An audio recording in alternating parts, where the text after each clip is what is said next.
আপনারা যে অসভ্য বাঙালি তা বারবার প্রমাণ দিচ্ছেন। আর কতবার প্রমাণ দেবেন যে আপনারা অসভ্য বাঙালি? মানুষ ফোন দিচ্ছে যে তারা ঘরে ঘুমাইতে পারতেছে না।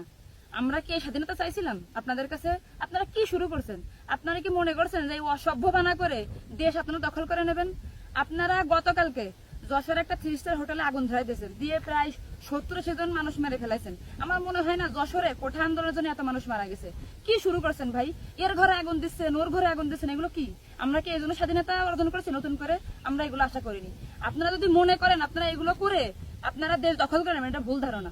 আমরা কিন্তু আপনাদের আমরা চাই না। আমরা কোনো রাজনৈতিক দল বাংলাদেশে চাই না। আমরা রাজনৈতিক দল চাই না বলেই কিন্তু আমরা বাংলাদেশ স্বাধীন করেছি। কিন্তু সেই রাজনৈতিক দল যদি আবার আসে এরকম সাধারণ মানুষের অত্যাচার করে, তাহলে আমরা যাবোটা কোথায়? এক স্বৈরাচার আমরা মনে করেন খেদাইছি, মানে 10 গুণ স্বৈরাচার এখন আমাদের অত্যাচার করতেছে। কালকে সারাটা রাত আমরা স্বাধীন করলাম, উল্লাস করলাম, সারাটা রাত একটু চোখের পাতা মানে বুঝতে পারিনি, ঘুমাইতে পারিনি। কি কারণে? ভয়ে।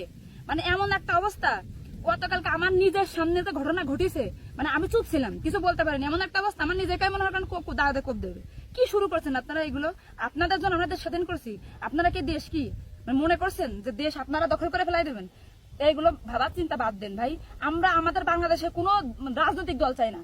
এক স্বৈরাচার আমরা খেদাইছি, আরো মনে হচ্ছে কি এখানে মানে দ্বিগুণ স্বৈরাচার তৈরি হয়েছে। আপনারা সাধারণ মানুষ, গ্রামের মানুষগুলো ফোন দিয়ে হামাও করে কাঁদতেছে, বলছে আপু আমরা ঘরে ঘুমাইতে পারতেছি না। কেন? গ্রামের মানুষ একজন আরেকজনের মনে করেন ঘরে ভেঙে দিচ্ছে, পাশে তার জমি নিয়ে ঝামেলা, পাশের বাড়ি আগুন ধরে দিচ্ছে। মানে পারিবারিক কোলাহল পর্যন্ত শুরু করে যত দুঃখ কষ্ট ছিল সব এখন মনে করেন আগুন ধরে গেল। কি আমরা কি এই জন্য রাজপথে ছিলাম? আমরা মন থেকে, সাধারণ জনগণ মন থেকে চাই আমরা বাংলাদেশে কোনো প্রকার রাজনৈতিক দল চাই না। আমরা চাই আমরা শান্তিতে থাকবো, আমরা শান্তিতে ঘুমাবো। কিন্তু আমরা স্বাধীন হওয়ার পরে আমাদের অশান্তি দ্বিগুণ বেড়ে গেছে। ঠিক আছে, কিছু দল মানে এমন ভাব বলতেছে আবার দেখাই দিব। এগুলো কি ভাই? আপনারা কি দেখাই দেবেন? বাংলাদেশের রাজনৈতিক দল, আমি নাম বলবেন, আপনারা আশা করে বুঝতে পারতেছেন।